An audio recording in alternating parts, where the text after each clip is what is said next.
Ito ang reading mo, Libra. Welcome back to our channel. Naway nasa mabuti kayong kalagayan while watching the channel. Sa general reading, kayo nang balang magpadpad ng situation nyo sa reading ko.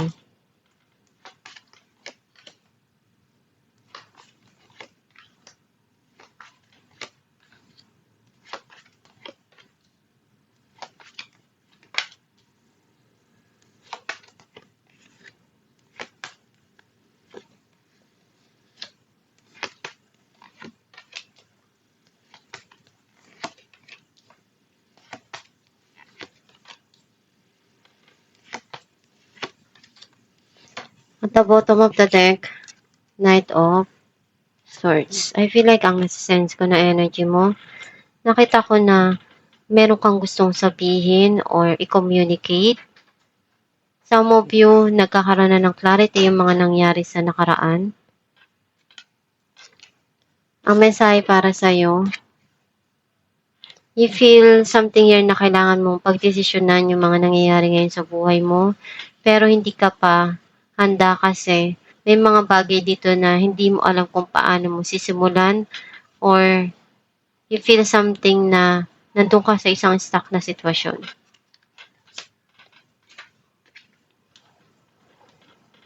Unti-unti mong nare-realize na nagiging masaya ka kung ano yung meron ka ngayon.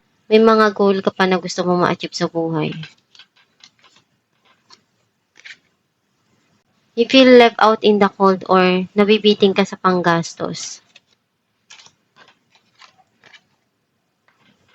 Andun yung pagmamahala ng dalawang tao na to o kung ano yung nararamdaman mo, pinapakita mo dun sa taong mahal mo.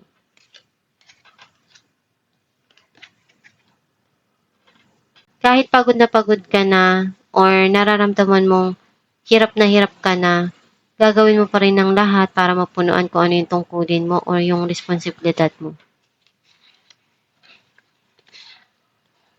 May darating dito na magiging masaya ka or unti-unti ka nang maghihil.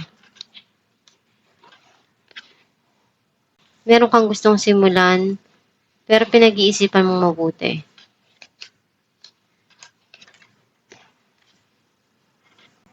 Meron ditong darating na bagong idea sa isipan mo na makatulong doon sa mga sitwasyon na nangyayari sa buhay mo. Some of you may communication na darating dito. Ibibigay mo palagi yung best mo sa mga ginagawa mo. At gagawin mo lahat ng kaya mo para makuha mo kung ano yung gusto mo. May blessing dito na darating. Some of you, minamanifest mo na makatanggap ng financial blessing. Very emotional and sensitive kang tao. At gusto mo rin na maramdaman na mahalin na at mo o alagaan hindi na ka ng taong mahal mo o ng pamilya mo. May mga gumugulo sa isipan mo at tinatry mong ialis yung sarili mo doon. Clarify natin the Hangman, King of Cups and Knight of Pentacles. May desisyon kang kailangan gawin dito sa financial mo. Some of you, andun yung pagmamahal nitong tao na to na gusto niya maipakita. At kung ano yung kaya niyang mai-offer sa'yo, gagawin niya. Clarify natin ng Nine of Pentacles, Temperance and Two of Cups. Kailangan mong habaan yung pasensya mo. Some of you, kailangan mo balansehin yung mga nangyayari sa buhay mo para hindi ka ma-exhausted. Clarify natin ng Five of Pentacles,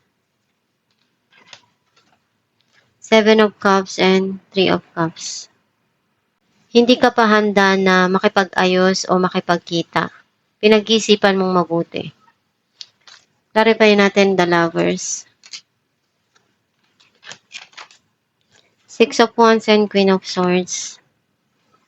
Alam mo kung anong kailangan gawin at kung ano yung tama doon sa sitwasyon.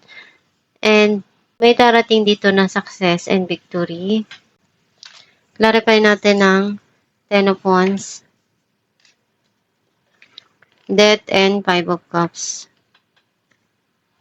sobrang nagdaramdam ka sa mga nangyari sa nakaraan, unti-unting magbabago yung mga nangyayari sa buhay mo.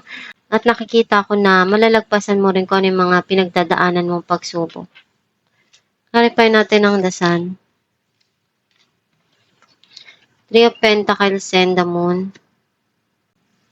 Aayusin mo kung ano yung kaya mo na ma-build sa karir mo o sa financial mo. And nakikita ko na unti-unti kang magiging masaya. Clarify natin ang Page of Pentacles. The Fool and the Empress. Unti-unti mong nare-realize kung ano yung gusto mong tahaking landas or kung ano yung goal na gusto mong makuha sa buhay. Kasi pinag-iisipan mong maigi kung ano yung mga pangarap mo pa na gusto mong ma-achieve. Clarify natin ang Ace of Swords. The Chariot and Ace of Swords.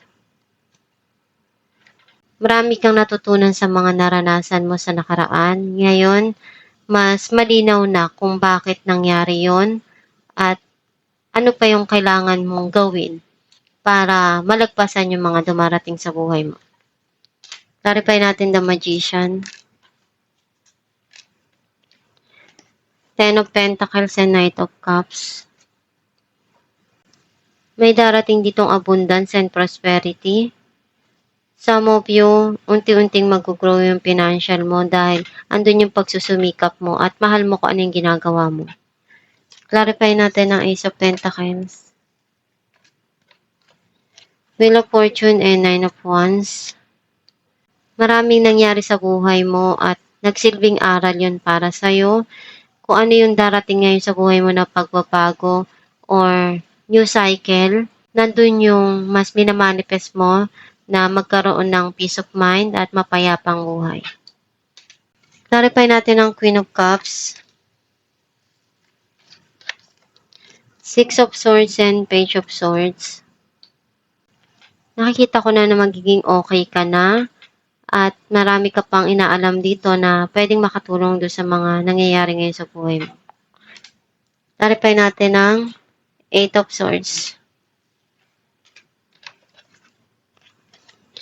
Five of Pentacles and Temperance. Unti-unti mo rin masusolusyonan yung mga nangyayari ngayon sa buhay mo. Huwag kang masyadong mag-alala sa mga dumarating sa buhay mo. Basta pakaisipin mo lang na nandyan palagi yung gabay mo at tutulungan ka sa mga pinagdadaanan mo. Alamin natin kung ano mensahe para sa'yo.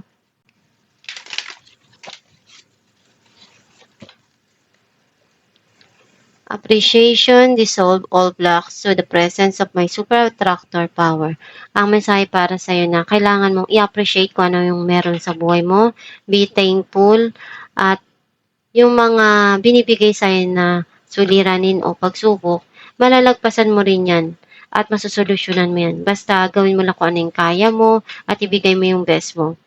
And one day, marirealize mo rin na lahat ng mga pinagdadaanan mo, marami ka dong matututunan at magagamit mo yon para doon sa mga dumarating sa buhay mo na bago.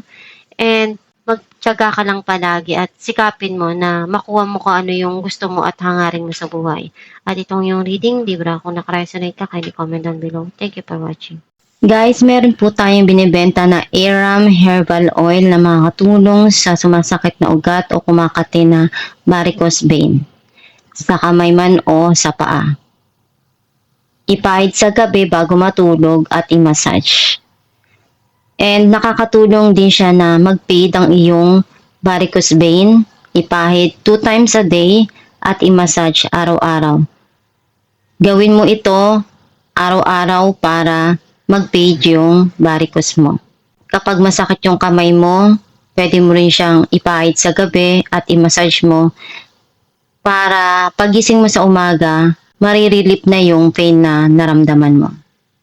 Pwede kayong umorder sa Shopee or sa Facebook. Meron po tayo dong page na Star Shines. I-message nyo lang yon or mag-check out kayo sa Shopee.